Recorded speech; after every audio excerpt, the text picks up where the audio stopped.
Right there. All right, let's roll.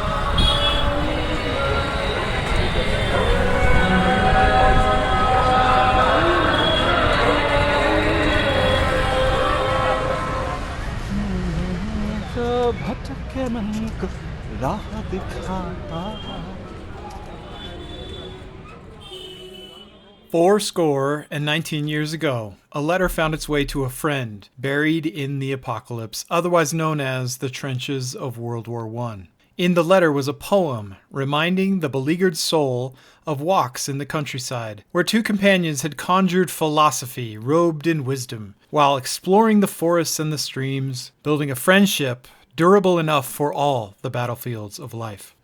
Interlaced through the poem were friendly jabs at the indecisiveness of someone who imagined bold possibilities down every branch of the road and feared missing some grand secret by carelessly passing alternatives that were really about the same.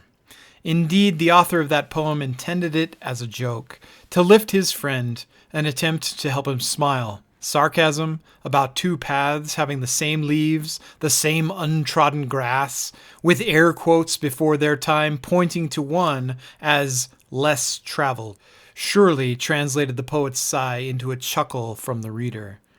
Inadvertently, the poet had set down words that would reverberate through generations to come. A short time later, Philip Edward Thomas would be killed in the Battle of Arras, France, in April of 1917. Leaving Robert Frost as one traveler quietly to walk alone. Thomas left his own poetry for friends to reflect upon. Roads go on while we forget and are forgotten, like a star that shoots and is gone. Perhaps Thomas still laughs softly at the words of Frost, who later himself described the Two Roads poem as tricky. But whether by accident or by design, the fame of the last stanza of Two Roads makes it unlikely that either Thomas or Frost will ever be forgotten. But I digress. Sometime after the end of World War I, at Snowbird, the first of many amazing professors introduced Two Roads as the theme for the 2024 cohort of the University of Utah EMBA program.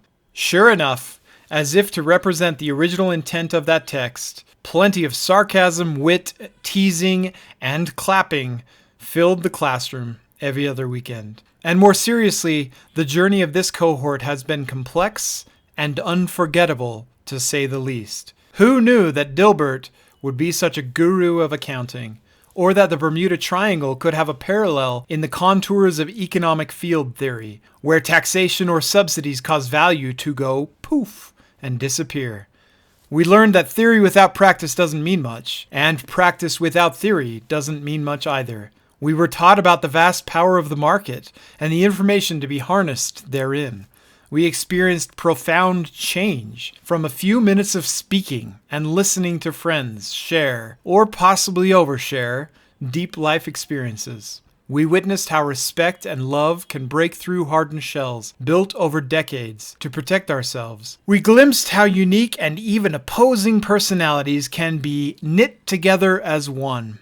And we came to understand that we must delight in each other, make each other's conditions our own, rejoice together, mourn together, labor and suffer together as members of the same body. To the individuals of this cohort, these words are no longer the fanciful hyperbole of a dead Puritan. We now leave this campus forever changed, with the knowledge and skill that can help us forever change the world. May we remember the wise words of a wizard. It is not our part to master all the tides of the world, but to do what is in us for the succor of those years wherein we are set, uprooting the evil in the fields we know, so that those who live after may have clean earth to till. Clearly, Gandalf took Dr. Abe's classes. May we always support each other going forward, so that none of us find ourselves one traveler, especially on the streets of Old Delhi at midnight. May we always clap in the spirit of camaraderie, as a part of this incredible team of friends, diverse individuals who have no limit, especially when there's enough azithromycin available.